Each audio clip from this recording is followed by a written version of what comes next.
Você já se imaginou com fome e sem ter nada para comer? Nosso entrevistado sabe bem dar essa resposta. Nascido em uma cidadezinha do norte de Minas, Samuel da Mata teve uma infância marcada por extrema pobreza. Mas este é só o início de uma linda história de superação.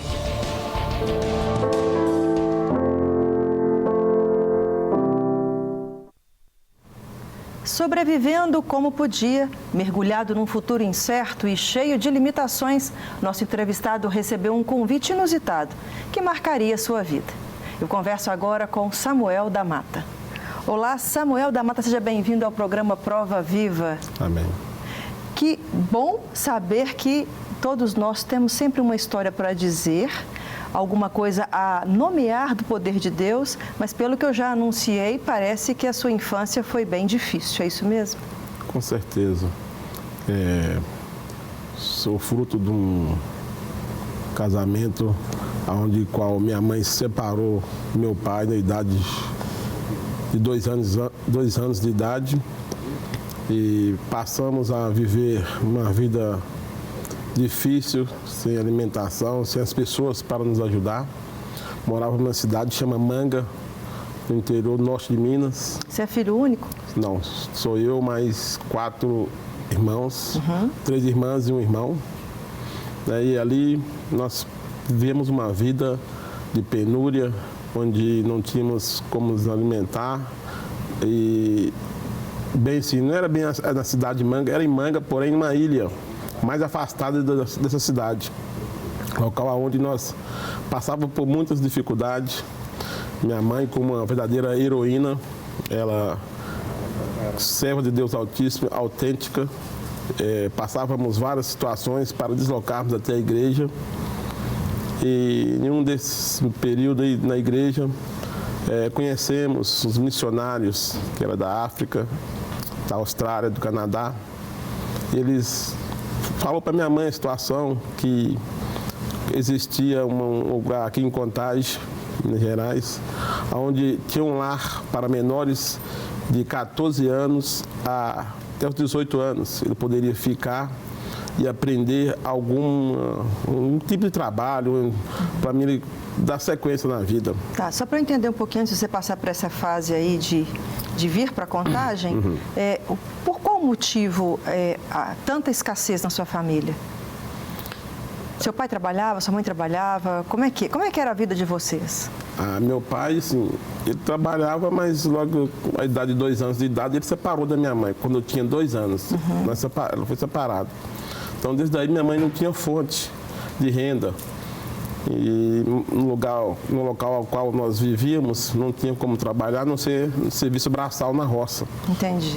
Então, para a gente era mais complicado sobreviver, a não ser com alguma coisa que plantava na roça para nós sobrevivermos. Entendi. Aí, então, você, nessa vida comum de igreja, você então está na igreja e um missionário vem e diz alguma coisa para você acerca desse local que poderia acolher adolescentes entre 14 e 18 anos. É isso? Continua então, por favor. Exatamente. Na igreja, nós conhecemos missionários e eles fizeram esse convite para minha mãe. Falou para minha mãe o seguinte: olha, que tinha um lugar que eu poderia vir, idade de 14 anos, o mínimo era 14 até os 18. Eu poderia até ficar após os 18 anos, mas eu ia receber um salário que era bem pouco para mim, que tinha sonhos em dar uma vida melhor para minha mãe, e eu construí uma família. Você tinha quantos anos nessa época? Quando eu vim para aqui, eu vim com 14 anos de idade. Sim, mas quando ele fez essa proposta, já tinha os 14? Não, tinha uns 13 anos. Eu aguardei o tempo. Isso. Aguardei um período até completar a idade de 14 anos para mim vir para aqui para Contagem. E veio só você? Vieram outros irmãos? A sua mãe entendia que era um apoio, que era uma ajuda ou era uma doação? Como é que passou isso na cabeça de vocês, o entendimento disso? Veio só eu. Eu conheci outra pessoa que havia vindo para cá, mas a minha família mesmo, só eu que vim para essa missão, para a missão Amém. E aqui, chegando aqui, eu comecei a trabalhar lá meio horário no Amém e estudava. E fui passando um tempo da minha vida até eu completar os 18 anos de idade. Como é que ficou? Saudade da família? Ia ver? É longe daqui, de Contagem, lá é longe? É bastante longe, uns 12, 13 horas de viagem. É muito chão. É muito chão e eu chorava muito, às vezes eu olhava, lembrava da minha mãe, meus irmãos. Apesar da situação financeira, que era difícil, mas o aconchego do pai, da mãe, bem dos irmãos, a gente sentia muito, eu sentia muita falta. Às vezes eu ia dormir assim, eu ficava lembrando dela, das minhas irmãs. Eu chorava muito, passei um aperto, era algo assim que é só quem vive que sabe o que é isso, né? Complicado. Você não quis vir embora? Não quis voltar para casa? Muitas vezes eu pensava em voltar para casa. Eu até comecei com o pessoal, mas eu sempre tive comigo que eu queria ser diferente.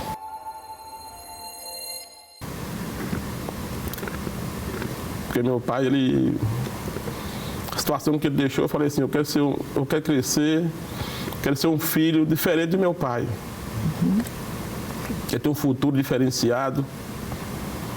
Quero um dia olhar para as pessoas, cabeça baixa, sentir gente, sentir homem. Porque até então a gente não sentia uma pessoa, não sentíamos homem, não sentia gente devido à situação que a gente vivia. Talvez o país também passava por uma recessão muito grande e tudo isso chegou até a atingir a gente. E para mim foi uma fase muito difícil na minha vida.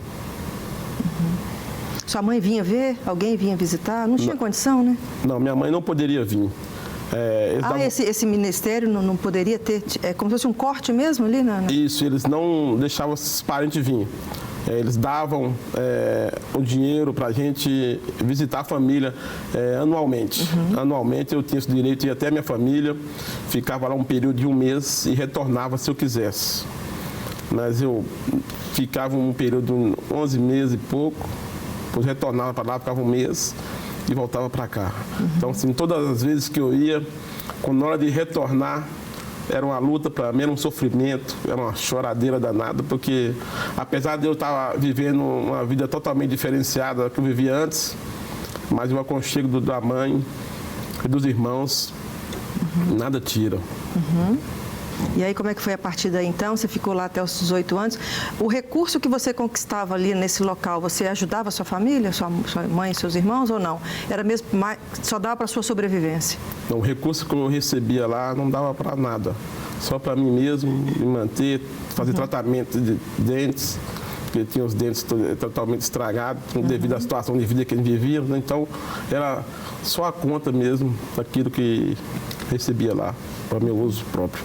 Tá. E como é que continuou a sua vida a partir, então, dos 18 anos? Chegou aos 18 anos, tem que sair da casa. Isso. Aos 18 anos eu era obrigado a sair do local onde eu morava. Eu pensava comigo assim, eu não posso retornar para a minha vida que eu vivia antes, porque eu saí com um objetivo, eu tinha um foco de dar uma vida melhor para minha família, para minha mãe e para mim mesmo. Eu não queria aquilo. E eu, como conhecedor da palavra, eu nunca imaginei de retroagir. Eu quero sempre prosseguir, seguir para frente. Então eu saí, fiquei um período de uns 9 meses, 10 meses desempregado, morei na rua, eu capinava lote para as pessoas, até mesmo em Ibisco, uma mansão, um bairro que tem uma mansão ali em Contagem. Cheguei a capinar lote para as pessoas. E nesse período, para mim sobreviver, eu pegava banana verde e abacate verde, eu abria um buraco no chão, colocava capim seco e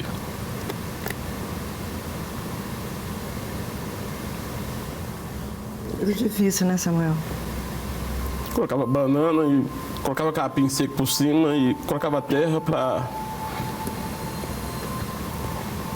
amadurecer. E ali eu comia para me manter, para mim não passar muita necessidade.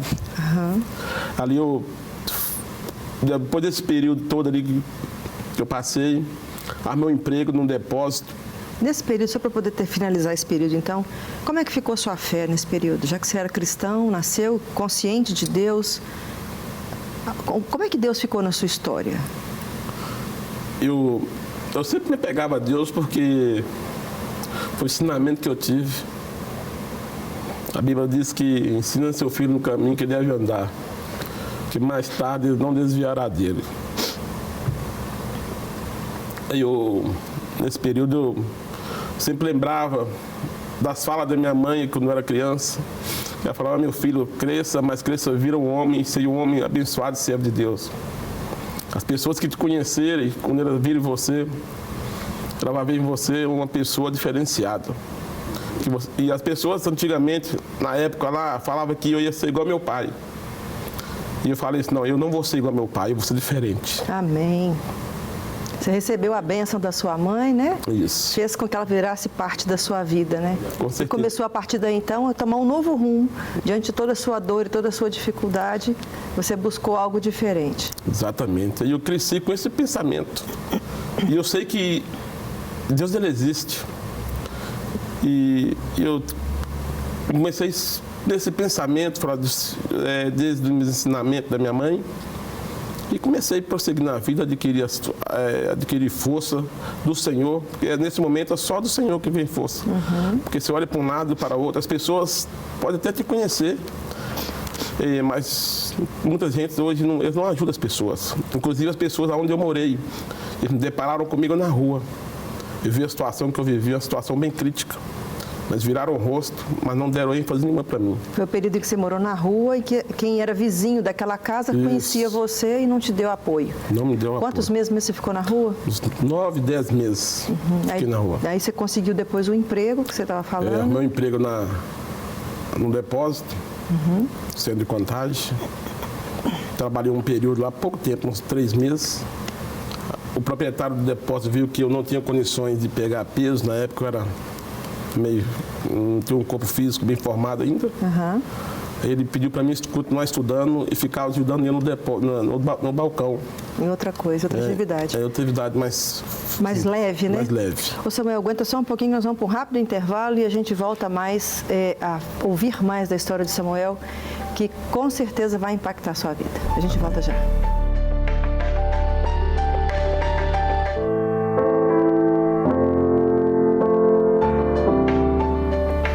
No Prova Viva de hoje, estamos conhecendo o testemunho de superação de Samuel da Mata. As perspectivas naturais prometiam uma vida de escassez e dificuldades, mas não era esse o futuro que o Senhor tinha para o nosso entrevistado. É isso mesmo, né, Samuel? Amém. A vida era outra, né? A proposta que o Senhor tinha para a sua vida era outra, né? E a sua fidelidade em manter-se no Senhor, uma hora a chave virou e as coisas mudaram. Nós não chegamos nessa parte ainda não. Eu acho que você está caminhando para ela agora quando você começa o emprego, que vai, né, para esse depósito. Exatamente. E o cara te põe no balcão porque estava um serviço muito pesado, você não estava dando conta. Pode continuar a partir daí, por favor. Aí eu comecei a trabalhar com esse moço no depósito. Ele percebeu que eu não tinha condições de pegar peso. Eu fiz o serviço mais leve, burocrático, e comecei a estudar. Pós-estudo no colégio, aí consegui meus objetivos do colégio, estudei, fiquei um pouco tempo também lá. Mas você morava onde nessa época? Já que você permaneceu em Contagem, já não estava no abrigo, tinha um emprego, mas tinha que se bancar, né? Isso. Se manter. Eu conhecia uma senhora que fazia comida lá nesse local a qual eu havia morado quando eu vim de Manga. E ela cozinheira, tinha uma casa no bairro Alvorada. E ela um dia me viu na rua, não é cristã, mas ela me viu a situação que eu estava vivendo. E ela me acolheu para a casa dela. Falou assim: olha, eu tenho só 2 filhas, moro eu e minhas 2 filhas. Se você me prometer que vai respeitar minhas filhas, aí eu, não, a senhora me conhece. Ela me conhecia de lá. Ela me aconchegou. Pessoas de várias igrejas que me conheciam, que viram a situação, não me deram esse apoio. E ela me levou para a sua casa. Fui bem tratado na casa dela. Glória a Deus. As 2 filhas delas, elas me davam dinheiro para me procurar emprego. Saía procurar emprego. E em uma dessas situações aí eu conheci uma pessoa que me ajudou bastante e me convidou para me fazer prova na Polícia Militar. Quando eu fiz a prova na Polícia Militar de Minas Gerais, aí eu passei na prova após duras penas. teve um período muito difícil para mim, porque era um período eliminatório após eu passar as provas. E eu via pessoas, assim, aparentemente bem mais capazes que eu. Eu me acovardei num período, quando eu via. E eu comecei a sofrer, porque para mim eu tinha algumas situações que eu tinha que fazer, era fazer alguns exames, tinha que ser pago, e eu não tinha dinheiro. Às vezes essa senhora, dona Poncília, dona da casa que me abrigou na sua residência, me dava dinheiro, a sua filha. Aí, em vez de eu pegar algum ônibus, alguma coisa, eu ia a pé, saia bem mais cedo, eu ia a pé, porque eu tinha medo de pegar ônibus. E a polícia me pegar e me bater. Eu já presenciei muitas das vezes na época esse tipo de atitude, as pessoas pulavam pela porta de trás, aí deparavam com a polícia, aí eles eram presos. Aí eu lembrava também da fala da minha mãe, que ela falava para mim sempre ser correto, ser uma pessoa leal. E resumindo tudo, só sei que eu fiz essa prova, fui etapa por etapa, consegui passar. Já é um milagre. Para quem não sabe de como é a prova da polícia, né? Vamos deixar bem claro aqui que para quem não tinha todo o estudo, conforme você não tinha, vem de um histórico de dificuldade também para estudar. E é passar na prova da polícia já é uma superação, né, Samuel? Com certeza, eu fiquei alegre demais. Imagina. Felicidade. Eu até caí no bueiro uma vez, quando eu peguei o resultado todo final, que eles falaram, você vai cortar o cabelo e vai apresentar. Foi dia 1º de dezembro de 1988. Foi uns dias que marcou a minha vida. Eu vim correndo na rua, na João César, em Contagem, caí dentro do bueiro. Ô, Jeová. E a mulher olhou para mim e ficou rindo sem entender. Mas ela não sabia a alegria que estava estampada no meu coração. Que foi toda a conquista depois de toda uma luta, né? A conquista, graças a Deus, o Senhor me honrou. Tem me honrado. E a partir daí eu comecei a trabalhar na Polícia Militar, a instituição a qual eu amo muito, instituição que me abraçou, que me recebeu de braços abertos, instituição a qual eu tenho muitos amigos, instituição a qual eu amo, porque tudo que eu tenho hoje, primeiramente eu agradeço a Deus, depois a Polícia Militar de Minas Gerais, porque me deu nome, tenho respeito, sou uma pessoa conhecida em Contagem, em outros lugares, várias pessoas me conhecem, através desse trabalho que o Senhor me capacitou, me honrou, e eu quero dizer que esse Deus é maravilhoso. Para quem não tinha expectativa nenhuma de vida, para aquele que morava num lugar que não tinha nada, hoje eu me considero um vencedor. Glória a Deus. Hoje eu agradeço a Deus pela história, né? Nós temos que ter uma história, alguns têm umas histórias diferenciadas, mas a minha história é uma história de sofrimento, de luta, de batalha, mas eu tenho orgulho de tudo aquilo que eu passei. Porque através de todas, etapa por etapas que eu passei, eu fui formando um caráter. É quem você é hoje, exatamente, né, Samuel? Você é sargento da polícia? Sou o primeiro sargento da Polícia Militar de Minas Gerais. Tenho um orgulho. Você ainda trabalha? Trabalho, sim, trabalho na Secretaria de Contagem. E eu tenho um orgulho. As pessoas falam para mim, e o meu sonho, isso era meu sonho, era ser um sargento da Polícia Militar. Sério? Que bonitinho. Meu sonho era esse. Eu não almejava chegar a um cargo de um coronel, de um capitão, mas não, eu queria ser sargento. E Deus foi tão fiel comigo que até nisso eu fui contemplado. Então eu glorifico a Deus por essa dádiva. Para mim é uma dádiva de Deus, de eu ter chegado aonde eu cheguei. Né, com muito orgulho. Ô Samuel, vamos só resumir um pouquinho. Como é que ficou a história da sua mãe e seus irmãos? E estou vendo aí uma aliança no seu dedo. Tem uma história também aí já. Exatamente. De um novo tempo para a sua vida, né? Conta para mim rapidinho. Eu sou casado, né? Tenho 2 filhos, Caleb e Josué. Né? O Senhor me honrou. Tem 2. Um deles faz faculdade agora, está formando no ano que vem. sistema de informação. Você conseguiu ser o pai diferente que você recebeu como filho? Graças a Deus, sou um pai diferenciado. Meus filhos sempre me abraçam, falam, não, pai, eu tenho orgulho do pai que eu tenho. Gracinha. Então eu fico muito alegre a Deus por isso, né? Sua mãe ainda é viva? Minha mãe tem 82 anos, minha mãe é viva, mora aqui também. Em Contagem? Moro em Contagem, bairro Novo Retiro. E eu só tenho a agradecer a Deus, né? Pela vida que Ele me deu, por tudo que eu passei, mas nós glorificamos a Deus por isso.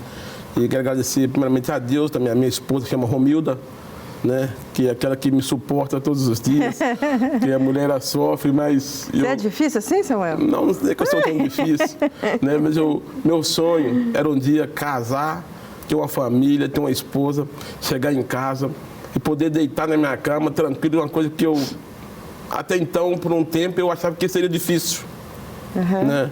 Por ter uma vida que eu passei, dormido em casa abandonada, não ter lugar para se repousar.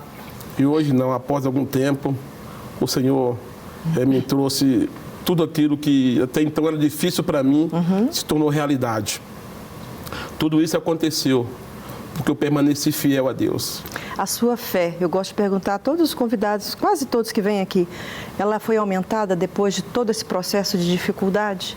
Você hoje crê mais em Deus, ou tem uma experiência mais íntima com o Senhor do que tinha há tempos atrás? Com certeza. Minha fé aumentou muito mais. Depois de tudo isso que eu passei, eu já confiava em Deus, mas depois que eu passei por essa situação, minha fé aumentou muito, mas muito mesmo. Eu louvo a Deus por ter conhecido Ele, por ter me escolhido, por estar vivo até hoje, por estar de pé até hoje e viver as promessas dele sobre a minha vida. Você mostra ser um homem grato e a palavra de Deus fala que se eu tiver o que comer e o que vestir, eu tenho que estar contente, tenho que ter contentamento. Você consegue se alegrar com isso, né? Graças o que comer e o que vestir. Ainda te deu de brinde uma família, te deu filho, te deu emprego, te deu instituição. Glória a Deus. E a fé aumentada? Graças a Deus. Sempre falo lá em casa, se existe alguém que é grato ao Senhor, essa pessoa sou eu. Eu sou muito grato a Deus por tudo que Ele fez, por tudo que Ele está fazendo e por tudo aquilo que Ele irá fazer. Então eu louvo a Deus por tudo isso, pela tua fidelidade para comigo. Amém. Sargento Samuel, muito obrigado por ter vindo ao programa Prova Viva. Amém. Por abrir seu coração para que nós pudéssemos entender um pouco mais de como é uma dor, mas também como é um alívio e uma alegria quando serve ao Senhor e que Deus muda a nossa história. Você é a prova viva do poder de Deus. Amém. Deus te abençoe, Amém. viu? Eu queria deixar Quero deixar só um versículo lá em 2 Timóteo 2, capítulo 2. Essa foi a palavra que Deus sempre falava comigo. Tu, pois, meu filho, fortifica-te na graça que há em Cristo Jesus e sofre as aflições desse mundo como um bom soldado de Cristo Jesus. Amém. Independente da circunstância, que nós venhamos ser um bom soldado de Cristo Jesus, Ele não nos deixa sozinho em todo o tempo. Por mais que você ache que você está sozinho, Deus está sempre ao seu lado para nos ajudar. Amém. Amém. Deus continue te abençoando e te levando nessa rica fé, porque você ainda vai longe no Senhor. Amém. Muito obrigada, tá, irmão? Eu que agradeço. Por ter vindo ao programa. Amém. Deus abençoe. Mateus 25, 40. O rei responderá: digo-lhes a verdade, o que vocês fizeram a alguns dos meus menores irmãos, a mim o fizeram. Qual a importância e a praticidade de se entender que o cristão deve fazer todas as coisas e para todos os que estão à sua volta, como se estivesse fazendo para o Senhor? Seria de enorme valor, além de resolver muitos impasses, minimizarem muito as reclamações e reduziria a quase nada o senso de justiça próprio. Isso porque a compreensão da ação humana mudaria de favores feitos ao próximo para gratidão a Deus, no instante em que esse próximo seria visto apenas como o receptor do benefício e não um explorador da bondade do ofertante. Além da gratidão, a pessoa reconheceria no outro uma maneira de servir a Deus de modo palpável, com amor e dedicação, já que Deus é Espírito. E quando a pessoa se cansa de fazer o bem, não seria porque se desvirtuou a motivação? Se eu te perguntasse se você cansa de agradar a Deus, provavelmente, se o amasse, diria que não. Mas quando a motivação da sua ação sai do olhar para Deus e começa a acreditar que está fazendo para o outro, pecador, pode-se repensar a permanência da doação baseada no mérito dele, e no desgaste do seu sacrifício. Diante dessa conclusão, pode-se insistir um pouco mais na doação ou deixar de lado, num ato rápido de cortar os laços. Logo que a motivação sofre a alteração, gerando um sentimento de abandono no próximo. E é nesse momento que o mundo das trevas aproveita para implantar uma mentira no coração de quem é rejeitado ou deixado de lado após um período de recebimento e uma ruptura abrupta de um afeto sem justificativa. A convicção de que não é mais amado é a única coisa que fica impregnada no interior do desprezado. Mas será que somos os únicos responsáveis em desenvolver a aceitação própria da pessoa? Se eu parar de doar amor a outra pessoa, devo ser responsabilizada pela crise de identidade do rejeitado? Acredito que o único que é capaz de revelar quem o ser humano realmente é Deus. É claro que Ele conta conosco para revelar o amor do alto, utilizando um abraço de acolhimento, a providência de comida aos famintos, podendo também gerar esperança de um futuro melhor ao desvalido. Mas como somos falhos, uma hora ou outra despertaremos decepções na vida dos que nos rodeiam. Deus sabe que a responsabilidade de cuidar dos seus filhos é dele, porém deixa revelado em sua palavra que qualquer um que fizer boas ações para com os seus pequeninos é como se estivesse fazendo para ele. E pode acreditar, Deus não fica devendo nada a ninguém, quando este manifesta a glória, a graça e o amor do soberano para com o próximo. Você quer agradar a Deus? Pode ser até servindo o próximo. Na página do nosso programa na internet você acompanha mais testemunhos que são prova viva do poder de Deus. Acesse redesuper.com.br/prova viva e assista. Compartilhe também nas suas redes sociais. Deus te abençoe e te aguarda aqui comigo na próxima semana para mais um Prova Viva. Até lá!